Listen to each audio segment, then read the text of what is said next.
every Tuesday from 1 to 2 p.m. as she serves up expert advice, tips, and insights on everything food safety. Stay informed, stay vigilant, and remember, food safety is everybody's business. Don't miss a bite of the action. Tuesdays at 1 p.m. only on Nationwide 90 FM, the new revolution in media. Join us on our next episode for Fish Tales, keeping seafood safe this Lent.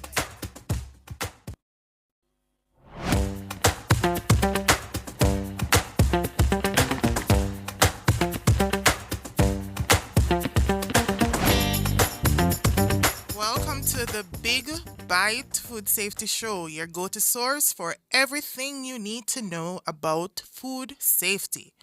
I'm Alison Richards, your food safety girl and host. As many of you may know, we are in the midst of Lenten season, a time when seafood, especially fish, is a staple on the menu for many Jamaicans. Fish, lobster, conch, and other seafood items are in high demand, and for good reason, because they're delicious, nutritious, and deeply embedded in our tradition. You know, that fried fish with escovitch and our, lobster, grilled lobster. So it's the Lenten season, but did you know that there are some risks associated with consuming seafood?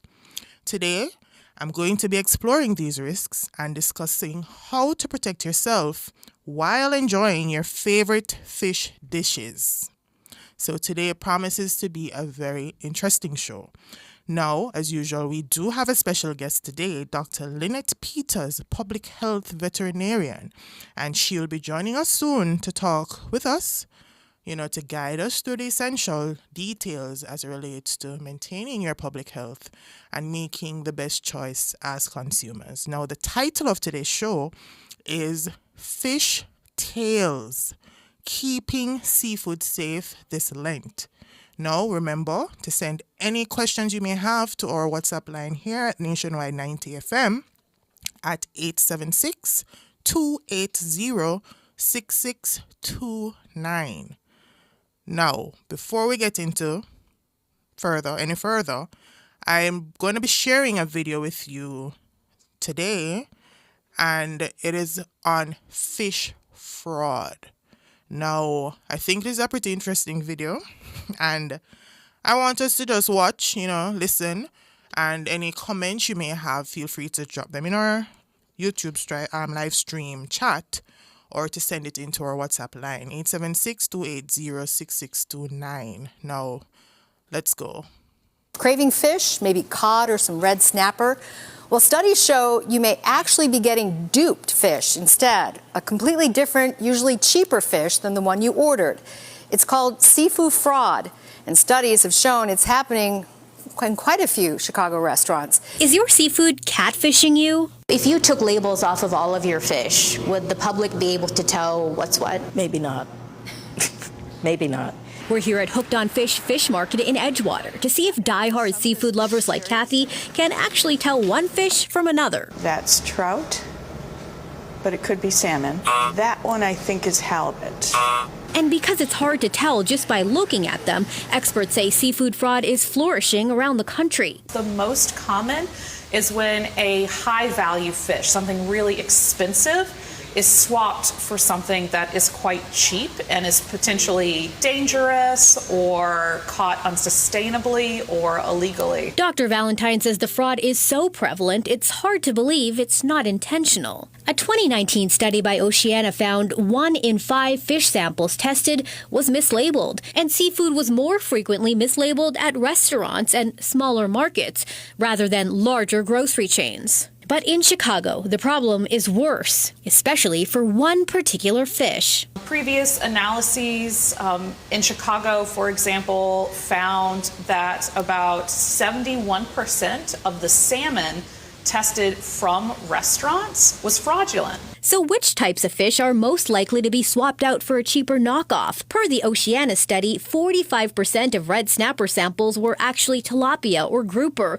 while 55% of sea bass samples were switched out for perch or tilapia. Between each of those fish, the price difference can be up to $30 per pound. Dr. Valentine says farmed salmon is often sold as wild-caught salmon. And then there's the issue with sushi. We can see tuna. When you get tuna at a sushi restaurant, can actually be escalar. And one of the real problems with substitution, such as escalar, is that it comes with a number of health risks. Either it's a species high in mercury or histamines if you have allergens. Back at Hooked on Fish. Copper River salmon is really popular. Beginning of the season would cost, $45 a pound-ish or more. And if you just get regular sockeye salmon, hardly anybody knows. But if it's such an open secret, why is seafood fraud still happening? Dr. Valentine says there is a federal fisheries monitoring program in place, but it's extremely limited in scope, focusing on just 13 distinct species. So nearly 70% of the seafood that we bring in isn't being inspected, does not have that traceability paperwork so that we can ensure what we are buying is what we are buying. Dr. Valentine says the program should include all seafood, but until it does, her advice: get the least processed possible. Get it as the whole fish, or if that's a little scary, get it filleted and it still has the skin on. Craving fish, maybe cod or some red snapper? Well, studies. So that was a pretty interesting video, right? I think, yes, this video or this story was, done in the United States. However, it lends to question how many of us have actually bought fish that is actually not the fish we're buying. And that is the purpose of today's show. We are going to be talking about how, as a consumer, you are able to make the right choices as it relates to buying fish. Now, the anatomy of the various different types of fish is not something we're going to be able to get into today. However, I think just the basic tell of going to a fish market, going to the supermarket, and being able to make the best. So probably you might not get the species fish that you're really going for or the genus fish that you want to go for. However, you are able to make better risk assessments as it relates to the safety of the fish, in terms of the freshness, how to prepare it. And that is what we are prepared to get into today. So what would a food safety show be without food safety news and updates? So let's get into it. Our first news item for today is that Trong Food International, coming out of California, is recalling all lots of its Madras curry powder due to elevated lead levels detected in the product. The recall, initiated on January 28th of this year, was prompted after 2 tested lots showed lead levels of 5.48 mg per kilogram and 2.59 mg per kilogram significantly exceeded safety level thresholds. Now, the affected product, we have a photo of this particular product on screen right now, and the affected product is sold in 3 package sizes. They have it in a 4-ounce or a 114 grams glass jar with UPC 39606001562, a 4-ounce plastic pouch UPC label 36906001544, and a 16-ounce plastic bottle UPC 39606001548, and we have those codes displayed right now. The curry powder was distributed to 3 distributor-type customers in Maryland and Washington, and the total quantity of affected product is currently unknown. So this is very, concerning. Now, the recall is classified as a Class 2 event, meaning the risk of serious health consequences is low, but there is potential for temporary or reversible effects. Now, lead exposure can lead to poisoning with symptoms including abdominal pain, vomiting, weakness, irritability, and in severe cases, severe seizures, and coma. Now, young children, infants, and fetuses are particularly vulnerable to the effects of lead, which can cause developmental delays and learning disabilities. Now, consumers and retailers are advised not to use, sell, or distribute the affected curry powder. If you suspect lead exposure or experience symptoms, you must seek medical attention immediately. Our second news item for today is that Illinois in the US is pushing ahead with its own food safety regulations, introducing the Illinois Food Safety Act to ban brominated vegetable oil, also called BVO, and other additives. This move comes after the US FDA announced a nationwide ban on BVO in July 2024.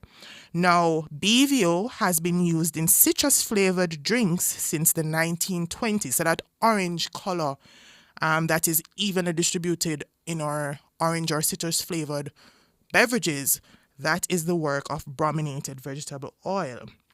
Now, studies have shown recently that there's a link to excessive bromide found in BVO.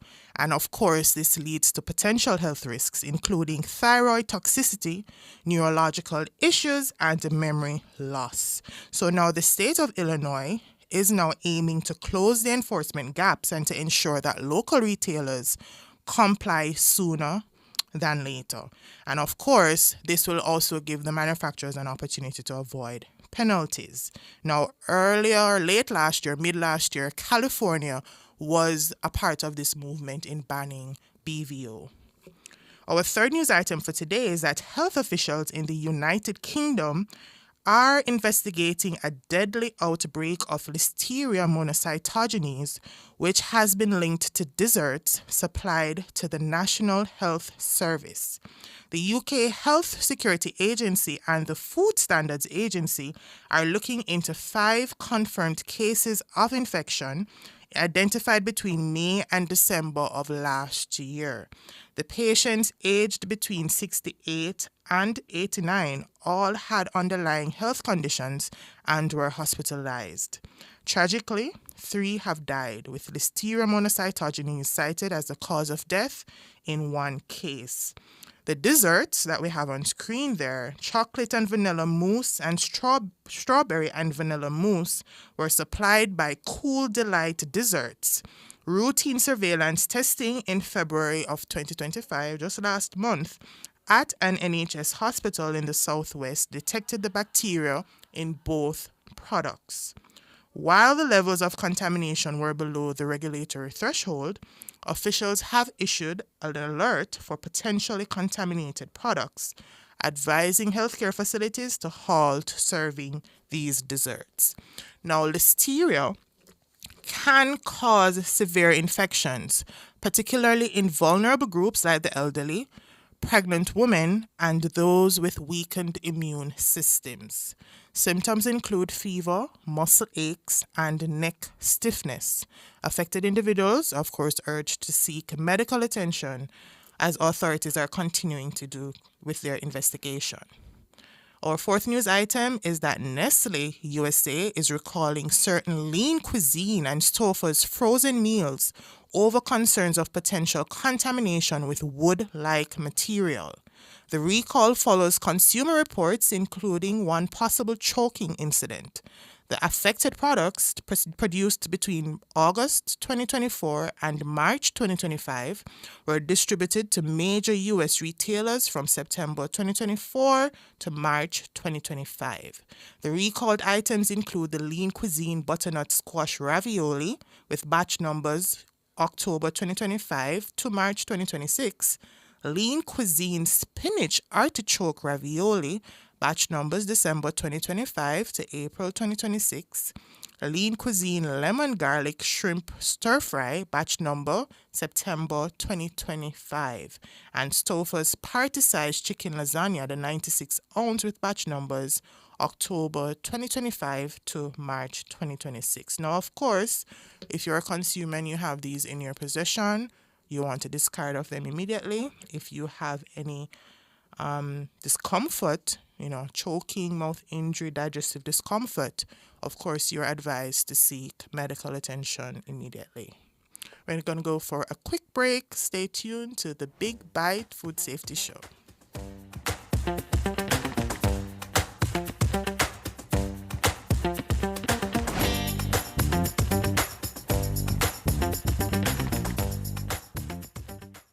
Me grew up as my granny save her money under her mattress. But at an all-time something, that's where I save my money in the bank. And because I want to buy a little house, I also save in a building society. We have to be smart with how we save our money. So, what if the bank crash? Well, that's where JDIC comes in. Make I tell you something. With the JDIC Deposit Insurance Scheme, once you save your money in a commercial bank, merchant bank, or building society, your deposit is covered up to a maximum of $1.2 million per depositor per financial institution if the institution fails. All the information that you need is available at jdic.org, and you can follow their social media platform for more information. JDIC, protecting deposits for you and me. So, Bonnie, you renew your road license yet? Babes, the road have me away. I can't even find time, but you know money for me. Because see, I shall out them money the back for late fee and record fee when you sit down make your road license expire upon you. Well, transport authority so we can apply online. That me I got to know. Operators of public passenger vehicles and commercial carriers, renew your road license before April 1 and avoid late penalty. A message from the Transport Authority. Looking for a gym that's got it all? Welcome to Express Fitness, where fitness meets convenience. With 24/7 access, you can work out whenever it suits you. And with island-wide locations, we're always close by anywhere and anytime. Love classes? We've got them. From aerobics to dance to spin, you name it, we've got it. Our certified trainers are here to take you on a journey. Call us at 888-FITNESS or visit our website at expressfitnessja.com. Express Fitness, your goal or mission. Revamp your space with unique living, sleek fixed and sliding shower panels, shower systems and faucets, stylish vanities, LED and non-LED mirrors, basins and kitchen sinks, closet and storage solutions, hanging aids, and more. Available in different finishes and sizes to match your style. Transform your space and visit us today at shop number 6, 30 Dunrobin Avenue, Kingston 10. Call us at 876-755-3661 or visit our website at uniquelivingja.com to shop.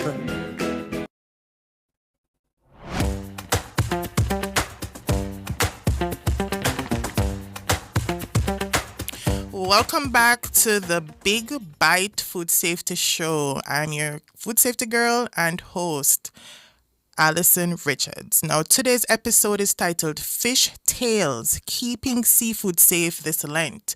And I just want to point out that, I don't know if you noticed, but the titles of my show usually have a little trick to them. So it's Fish Tales, not T-A-I-L-S, it's T-A-L-E-S.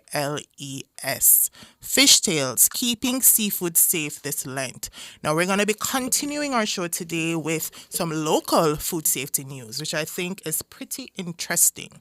Now, the National Water Commission, NWC, has suspended inflows at its Spanish Town water treatment, which was reported over the weekend.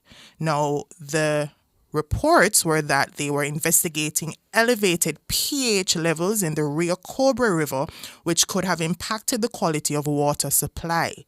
This action was led to low water pressure or intermittent supply in Spanish Town and surrounding St. Catherine areas. Now, the NWC's Quality Assurance Department, in collaboration with regulatory agencies, investigated the increased pH levels. Now, a pH level is a measure of how acidic or alkaline a substance is, with pure water having a neutral pH of 7. Drinking water typically has a pH between 6.5 and 8.5 as recommended by the World Health Organization, WHO. Now, ironically, Saturday, when this news report was released, was actually World Water Day. And of course, the irony for me was World Water Day promoting safe drinking water.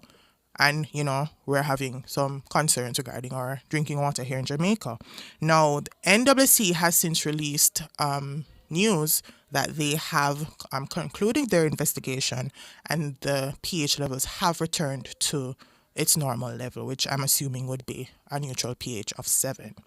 Now, our last news item for today is some little Jamaican rum fraud business going on. So Jamaican rum, a key part of the island's cultural identity, is at the center of a heated dispute over its authenticity.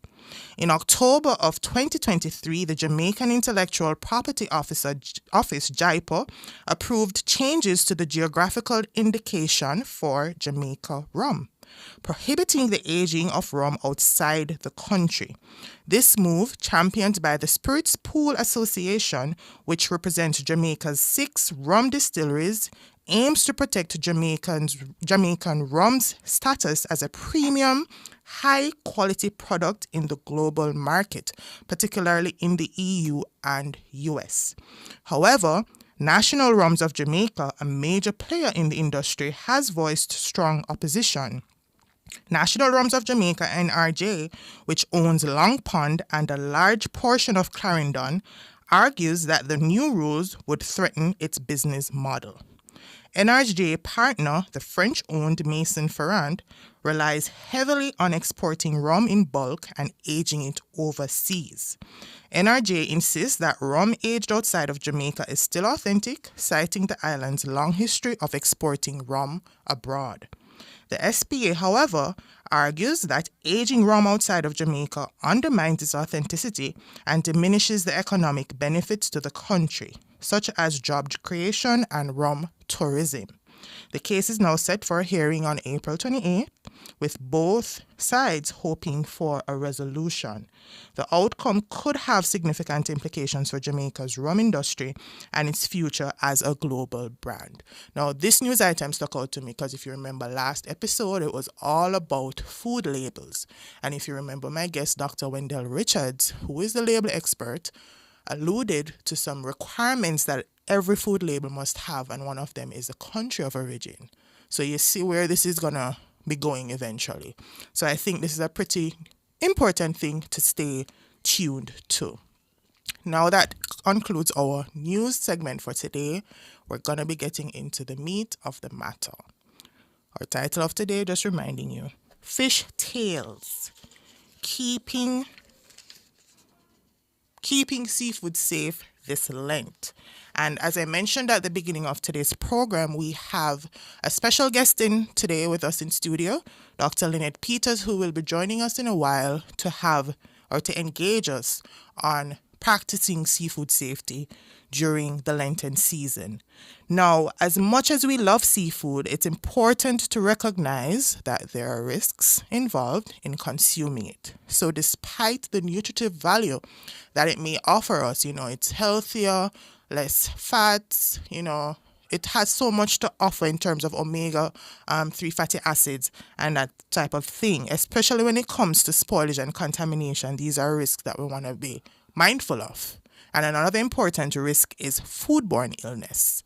Now, let's take a closer look at what can go wrong and how can we spot the signs of spoiled seafood. Now, let's talk about what can go wrong first. What are the risks that are associated with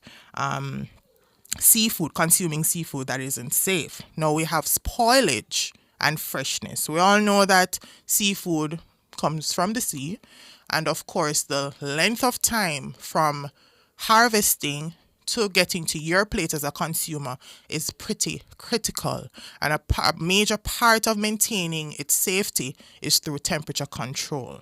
Now, if the temperature is not maintained, of course, that introduces the risk of spoilage. Now, because seafood, in particular fish, is highly perishable and can spoil quickly if not stored properly and at the right temperature, this is a growing concern. Of course, in addition to storage, improper handling can lead to the growth of harmful bacteria. Now, Dr. Peters is going to get into some science as to what, how do you know, looking at your fish, we're using our senses, and it always, whenever I have these thoughts and I sit to myself and I think, we think about how we're given five senses, and a lot of us, we use them without even thinking. We use them subconsciously, and that ability for us to even use these senses to, we don't have science. None of us walk around with a microscope on a daily basis or a magnifying glass, and not all of us have been exposed to the learning environment to learn about this. And some people just quite frankly don't have that science brain. They're not interested, and it is the onus of us to rely on these senses. We don't have access to these equipment. How can we tell if our food is good? And it's simply smelling, touching, feel. What should it look like? And that is a big take-home point that I always share with consumers, is that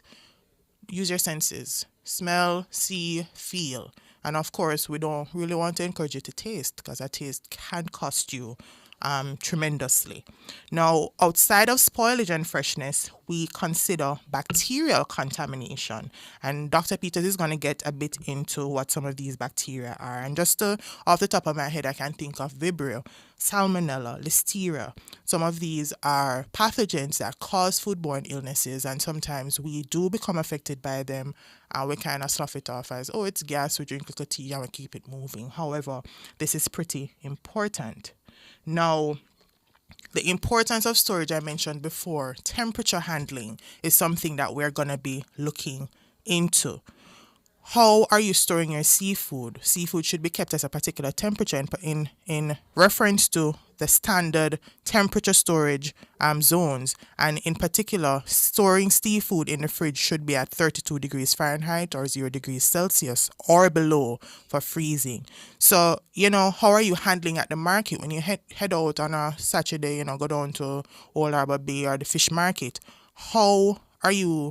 First you are observing how these fishermen, how the persons who are selling fish, the fish vendors, how are they handling your seafood? Are these persons licensed? Because you do know that our fisher vessels and our men should have the requisite license to be out there fishing, because, they have to be aware there's a whole technique of fishing, especially when you're fishing to get the amount of, or to meet the demand, especially during this Lenten season. Everybody is literally buying fish now. And I must say, as a food safety girl, I suck at buying fresh fish. Every single time I go to the fish market and buy fish, I always end up with spoiled fish. So I'm glad Dr. Peters is in studio with me today, because I can do some lessons of my own as well. Now, when you buy your fish at the market and you come home, how is it that you're handling your fish? So, where are we storing it? Are we maintaining our temperature from leaving our retailer or fish market to before we're cooking? A lot of times we practice marinating or seasoning our fish before. Is it left out? Or if we freeze it, when we leave it out to thaw, how long are we leaving it to thaw for? And when we're cooking, most importantly, how is it that we're ensuring that our seafood is cooked to the proper internal temperature? Now, there's also the issue of cross-contamination, and very important to note that there is an important aspect. Fish is considered an allergen. Now, there are persons who are allergic, shellfish in particular. Persons are allergic to it, and if you're cooking in a household where probably somebody has that allergy, how are you handling, how are you preventing cross-contamination? How are you keeping your fish and your seafood away from your fresh produce to prevent that cross-contamination? So these are things for us to consider, and I'm hoping that at the end of today that you will, walk away from today's episode feeling empowered and knowing what to do in the event that, you come across some of these questions that you may have.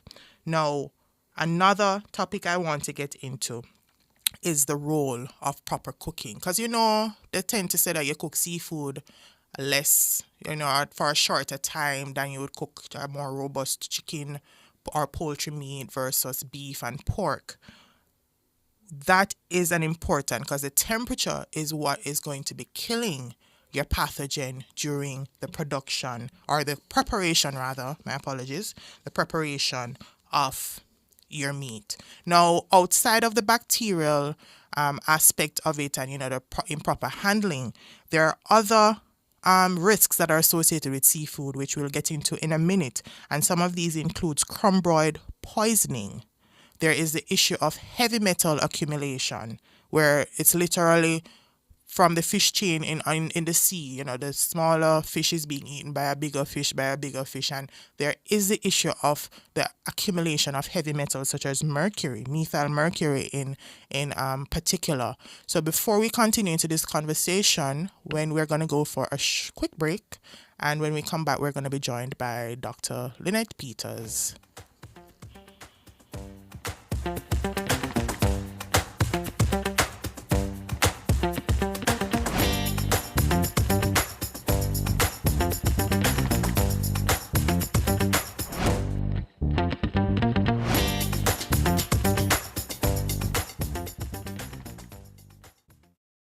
At the Jamaica Customs Agency, we care for our employees, customers, stakeholders, citizens, and our country. Customs cares. The temperature by the Jamaica Customs Agency is 32 degrees Celsius in Kingston, 31 degrees out there in Montego Bay.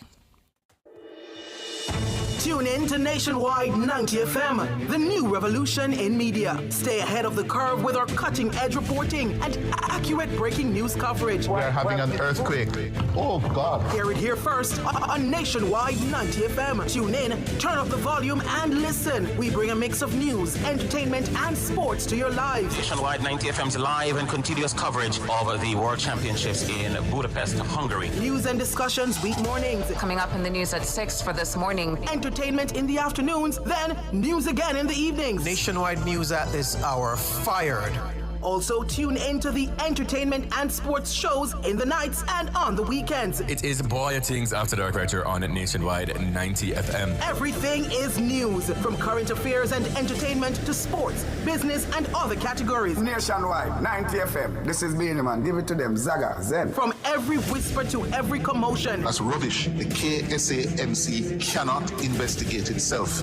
Every news story unfolds here first at Nationwide 90 FM, the new revolution in media. Every sound is a story, and every story we share is news.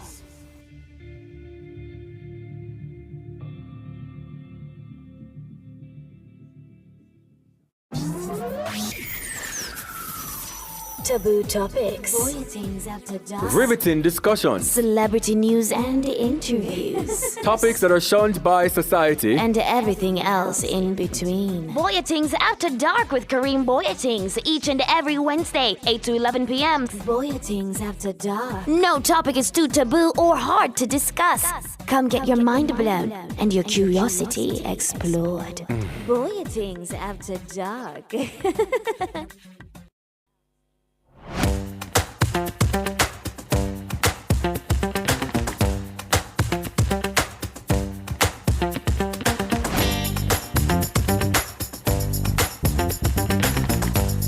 Welcome back to the Big Bite Food Safety Show. I am Alison Richards, your food safety girl and host. And in studio with me today is our esteemed guest, Dr. Lynette Peters, public health veterinarian. Before we get into the discussion, I wanted to point out some comments I'm seeing here on our YouTube live. Chanbro1 says, so many recalled food again. This is ridiculous. Our food is not safe at all. And it's an important comment because since recently with the proliferation of food recalls going on, it makes me wonder, is it really more food recalls or more documented food recalls? Or does it mean that these companies, that their food safety systems are working? They're doing just that. They're detecting issues in the system and triggering food recalls. So I don't want you to look at food recalls as being bad because it's information coming out and helping you to be more aware as consumers and to make the right decisions. SH says, all this information makes me know what to eat anymore, or makes her not know what to eat anymore. And she thinks she'll just stick to her ground provision and coconut water, which is not a bad suggestion because it can get scary. News commentator JA says, with how polluted our rivers, seas and oceans are, I am iffy on fish nowadays. Valid concern. And the news commenter JA says, Alison, next week, please come with some things I can safely eat. I will have my pen and paper to write them down. I'm gonna do that homework for you, news commentator JA. So welcome, Dr. Peters. Thank you for coming in today. And we're here to talk about seafood safety. And I know this is your forte, having the many years of experience that you have in public health as a veterinarian. So let's get into it. We're living in a tropical country. We're living in Jamaica, and seafood is a staple for us. But, of course, there are certain risks that are associated with seafood.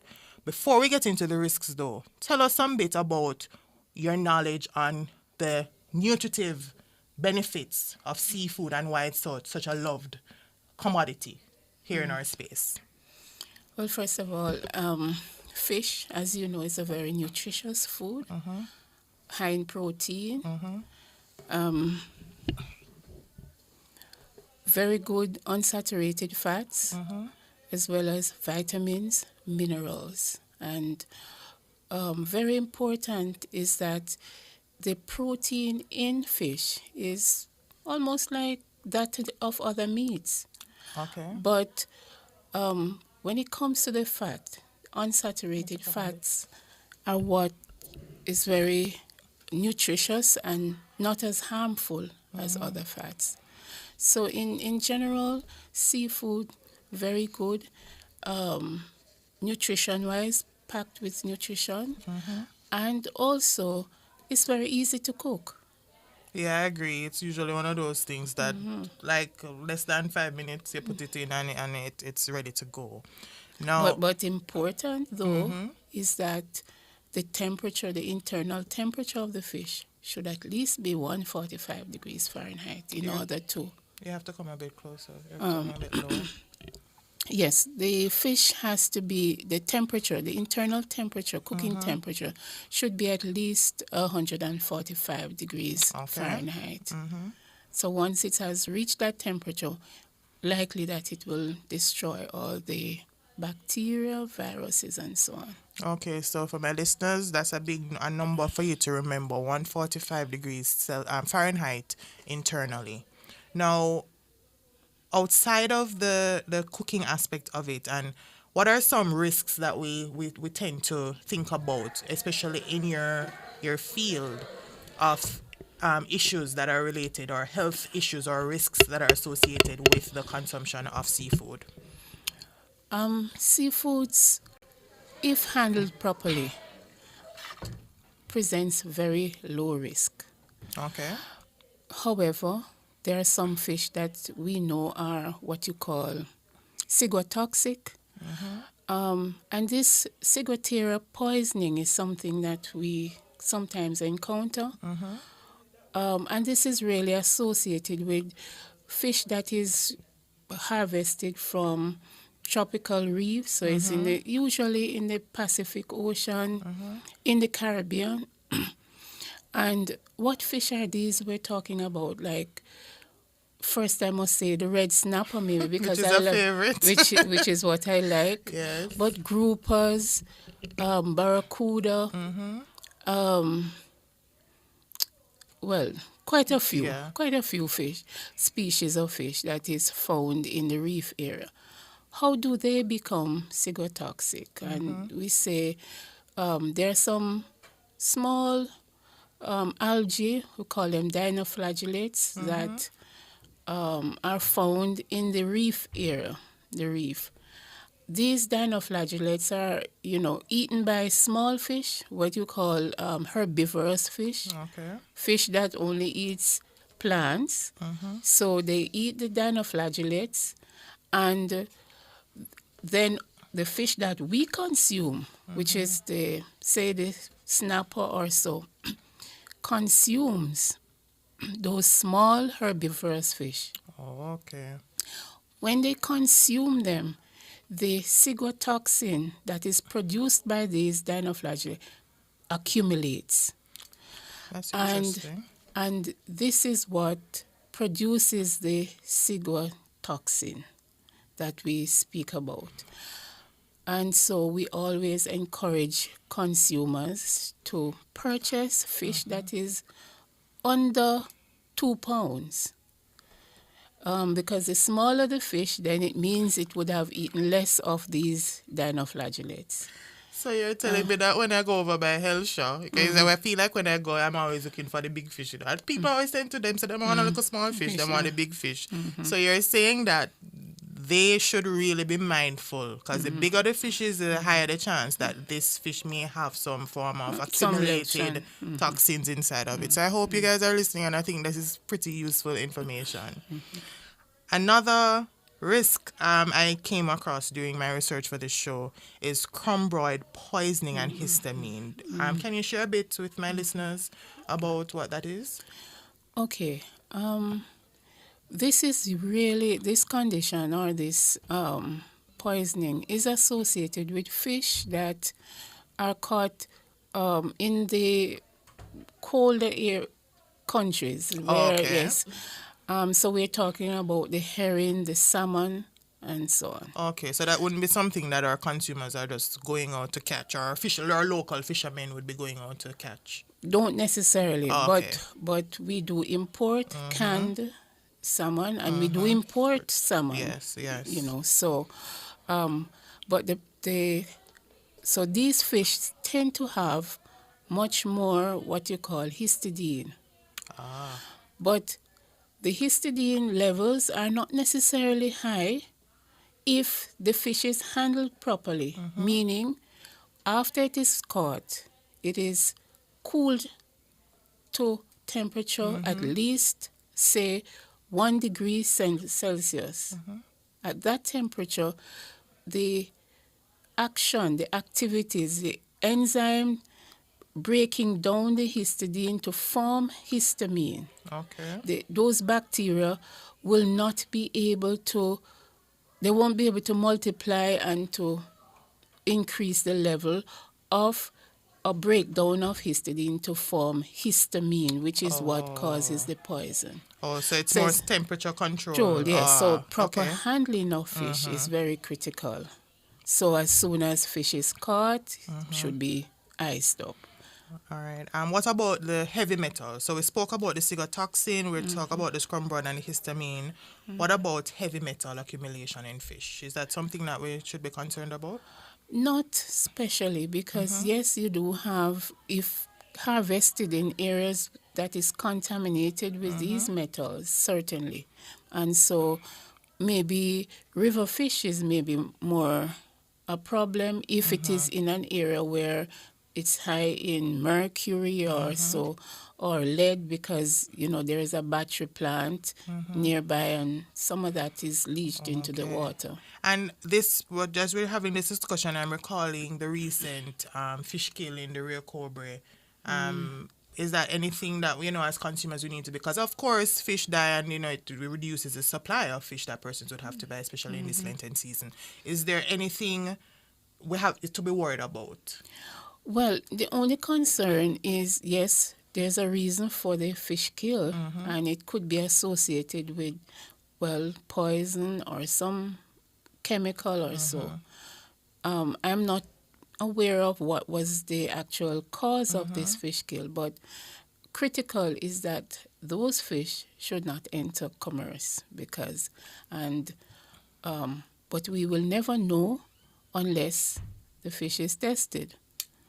And so we would just encourage persons not to collect those fish and market and offer it for sale. So that is an appeal from the Big Bite Food Safety Show that persons who may come across fish which would have died in this fish kill during the spill or whatever issues that were occurring in the Rio Cobre, please do not offer these dead fish for sale. It's not safe for consumption, as the cause of death is not unknown. And of course, this is something that can be passed on to humans, and of course, it can result in very deleterious effects. Now, we've spoken about the possible issues or risks that are associated with fish, and I wanted to just underscore that the risks that are pointed out just now by Dr. Peters, it's very important for us to remember that the government usually issues bans on when it's safe to fish for certain fish. And I see a lot of persons will argue and say, them want them this to eat whenever there's no time. The government has instructed us to not fish for, has encouraging us to use other species of fish or other types of fish This is why it's important, because the science is there. It's been proven that during a particular season, during a particular time, even if it's even to rebuild or reefing our coral reef population, that these instructions and advisories are for a reason that we can't see, but it is a reason that is important and in maintaining public health. Now, we've spoken about, these biological hazards. What about our chemical hazards in terms of our heavy metal accumulation? Aldehyde.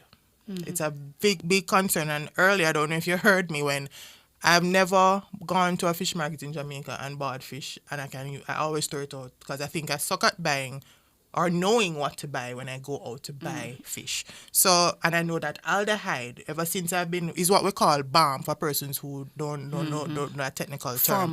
Formalin, and them say them balm the fish. That is what we're talking about now. But before we get into that discussion about our fish balm, we're going to go for a quick break. Please stay tuned to the Big Bite Food Safety Show.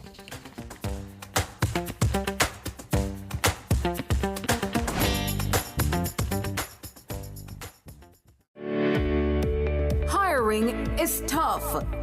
You spend weeks, maybe months searching but still can't find the right fit. And even when you do, onboarding, payroll, and benefits become another headache. Stop wasting time. Let Talent Box Caribbean do the work at a fraction of the cost. From sourcing to interviewing, we do it all. Don't settle for the wrong hire. Schedule your strategy call today. Call 876-960-0066 or visit www.talentboxcaribbean.com. Talent Box Caribbean, connection made easy.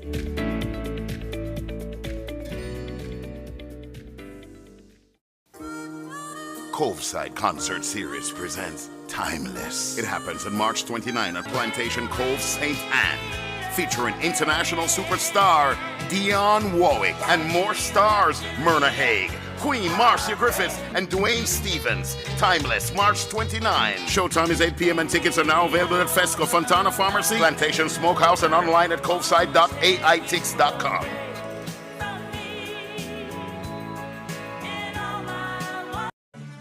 Looking for a gym that's got it all? Welcome to Express Fitness, where fitness meets convenience. With 24/7 access, you can work out whenever it suits you. And with island-wide locations, we're always close by, anywhere and anytime. Love classes? We've got them. From aerobics to dance to spin, you name it, we've got it. Our certified trainers are here to take you on a journey. Call us at 888-FITNESS or visit our website at expressfitnessja.com. Express Fitness, your goal or mission.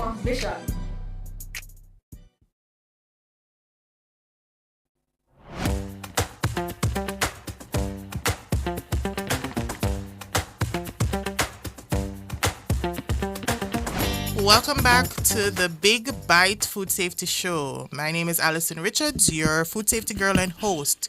Today our show title is Fish Tales, Keeping Seafood Safe During Lent. And today we're in studio with Dr. Lynette Peters, public health veterinarian, and she has been sharing a wealth of information with us. Now, before the break, we touched on fish balm, aldehyde, and Dr. Peters is going to be sharing with us, because I always hear about fish balm growing up and you must be careful. And what is the implication? How can persons protect themselves, Dr. Peters, from these harmful chemicals in seafood? Well, formaldehyde is not something that is naturally occurring in fish. Okay. So it is apparently unscrupulous, what you call them, persons selling fish using formaldehyde as a preservative. And that, of course, that's carcinogenic. And how do you detect something like this apart from possible odor? Maybe we should talk about fresh fish, what it looks like. So we can tell what preserved fish looks like. Not what preserved fish, but fresh fish. First of all, if you look at the head, the eyes with either bulging or it could be flat. The scales are usually fixed. There may be a little slime, as well as on the surface, not a lot, a little slime. The scales are set, so they are not falling out. Yes. When you press on it, the fish would literally back at yes, you. it will force back at you and not sink. So once the fish sinks in, then you know it is decomposing, it's breaking down. So the protein, the muscles are now soft. Additionally, if you open and you look at the gills should be nice, pinky. And fresh fish, when you cut open, the veins, usually the blood is reddish, red, not dark brown. And the walls of the gut is usually nice, clear color, not discolored in any way. Okay, thank you for sharing that. I wanted to find out from you because we're talking about, the red snapper, which is a favorite of Jamaicans, and we know on Easter time down by Marcus Garvey Drive is the spot to be because persons want their sprat to buy. Is there anything specific about sprat, or is it the same set of handling or considerations that we should lend to sprat versus the other types of fish? There is nothing different. Those all fish, immediately after it's caught, should be washed and placed on ice. The quicker you bring down the temperature of the fish to, say, 1 degree or even 0 degrees Celsius, that means you'll have to put it on ice. Okay. Important as well is that the ice, you can't put it on a block of ice because the fish, only a small part of it, so crushed ice, and it should cover the surface of the fish. So you won't be able to, just as a consumer, go and pick. Okay. Because they're covered in ice. So what if somebody is listening right now and I say, but them the small fish, them all of this work me have to go through for small fish versus the big snappers? Is it you're saying it's the same method of controlling the risk would be applied to the same regardless of the size of the fish? That's what you're saying? Yes, because immediately after the fish dies, the enzymes, natural enzymes in the fish are acting on the muscle, and at lower temperature it reduces that activity, the enzymes and the bacteria. Okay. So it slows down those things. So if in fact it's not kept on ice, which is what we see on, say, Marcus Garvey Drive, them hanging a bag of fish with, just there in the sun all day. Yes. That is, you're putting yourself at risk for both fish poisoning and also to buy spoiled fish. They're wasting their money, like what I've been doing all these years. So you mentioned cooking, 145 degrees Fahrenheit.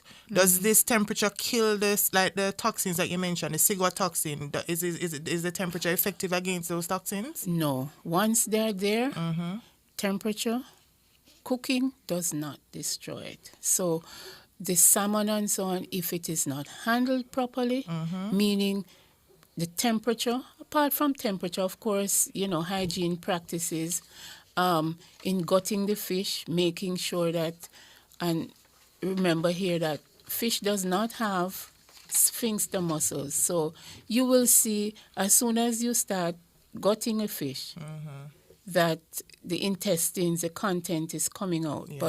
And the content of the intestines is what has quite a lot of bacteria. The bacteria and the risk, okay.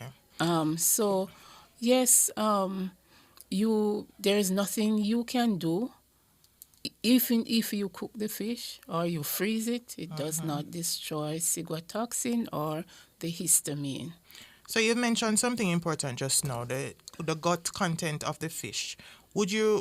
Is there a preference in terms of when I go to the fish market? Is it advised that they gut the fish before you carry it home? Because I'm in my mind and the science, not the little knowledge I have, would the exposure time. So you're carrying it home, the contents, you give you some more. I don't know. Is there anything that do you recommend have persons having their fish gutted at seaside or they carry it home, that length of period. Is there any concern there?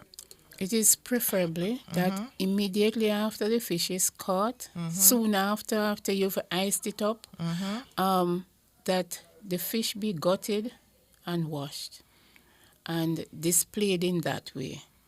I know what it is. They sell it by the pound, so for the have to make up the weight. Yes. So, but in truth and in fact, the fish vendors should be encouraged to, even if they have to increase the price per pound, but to gut the fish soon after it is caught and delivered. Okay, thank you, Dr. Peter. So in closing our discussion for today, what is the main takeaway that you'd like to leave with our consumers and our listeners? That fish import very nutritious food, but must be handled properly. And the main thing is to keep the temperature down. So fish must be sold on refrigerated or on ice. And when you go to buy fish, the iced fish could be held in a igloo, but the igloo should have some pipe to remove the water, because the liquid, when the ice melts, that liquid can leach away the color of the fish, and you want your fish to have the nice color. But at the same time, it should be kept cool. And fish, storage of fish at at refrigeration temperature, it can be, depending on the size of the fish, say 1 to 7 days. But after that, you're going to spoil it. And important to leave with the consumers, when we go to purchase fish, make sure you purchase it last and not have it with you in the hot sun, or you make provisions for it. Have a cooler or something to take your fish home, because to avoid spoilage, because there are enzymes and bacteria that will act and spoil the quality and taste of your fish. Yes. Very solid points there from Dr. Lynette Peters, public health veterinarian. And just to double down on some tips she has shared, we want to make sure that when we're purchasing fish, we kind of stick to fish under the 2 pounds to make sure that we're not buying any big fish that possibly could have, heavy metals in it, and, that cumulative effect that can pose a risk to us. Also, looking at fresh fish, what are the things we're looking for? We're looking for fresh, we're looking for eyes. Make sure the eyes are not, cloudy. Make sure the scales are intact, they're set, they're not falling out, they're shine, little to no slime. Make sure that the fish is firm. So when you use your finger and touch the flesh of that fish, it should be bouncing back on you. There shouldn't be any indentation, because that, Dr. Peters says, is a sign of decomposition. And lastly, your gills should be red or pink. Look at the gills. That's the little fun thing behind their head there that is what helps them to breathe. But make sure that that is pink, because that is an indicator that chances are the fish was recently, and not too long ago, killed. Now, I leave with you today the importance of keeping yourself safe, and to ensure that when you are out in your doing, you are making sure that you're making the right choices for your loved ones. And as we've learned today, while seafood is a delicious and important part of our Lenten tradition, it's essential to be cautious and mindful of food safety. From proper storage to safe cooking practices, there are many steps we can take to ensure that the fish we enjoy are both safe and delicious. So this season, let's all do our part to protect ourselves and our loved ones while continuing to enjoy the rich flavors of seafood. Before I go, let's get into our fun food safety fact. Now, it's a myth I want to share with you. Food can be safely reheated multiple times. That's actually a myth. The fact is, reheating food multiple times increases the risk of bacterial growth, especially in foods like rice, meats, and casseroles. For safety, reheat food only once and ensure it reaches an internal temperature of 74 degrees Celsius or 165 degrees Fahrenheit. Thank you for tuning in to the Big Bite Food Safety Show, your go-to source for all things food safety. I hope today's episode has empowered you with valuable insights. Stay informed, stay vigilant, and remember, food safety is everybody's business. A huge thank you to the studio and production team, technical operator Damian Cunningham, producer Tracy Lyle, my guest Dr. Peters.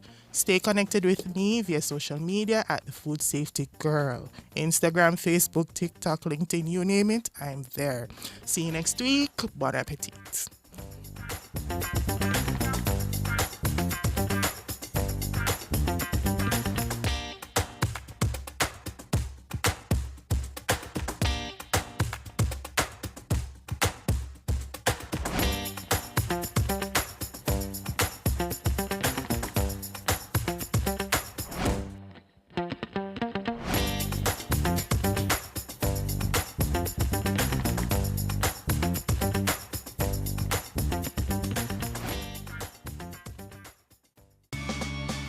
Enough power tool, big to small.